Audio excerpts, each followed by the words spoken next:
अनेक गुड़िए काली भुवनेश्वर सहर को संपूर्ण रूपे भिड़मुक्त करने जो 4-5टी प्रमुख प्रकल्प थिला ताकू काली निष्पत्ति निया जाई सारी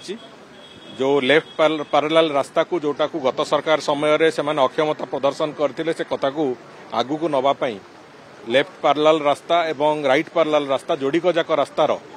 अलाइनमेंट को स्थिर करा जाइछि एवं ताकू तुरंत मासे भितरे पुणी आउ थे काम आरंभ करा जिवो। जमी अधिग्रहण प्रक्रिया ए मासक भितर सरिवो एवं आसंता डिसेम्बर सुद्धा लेफ्ट पैरेलल और राइट पैरेलल जोड़िकर रास्ता आमे संपूर्ण करदेबू ये कथा से कतार प्रक्रिया आरंभ होगा जाउछि। द्वितीय कथा हला जो जयदेव विहार रु नंदनकानन पर्यंत जो रास्ता ताकू भी जो भली भाबरे संपूर्ण रूपे ट्रैफिक लाइट मुक्त रास्ता करबा पई जहाँ आवश्यकता अछि से भली टेक्नोलॉजी रे ताकू आमे से प्रक्रिया आरंभ करिछु एवं ताकू भी खूब शीघ्र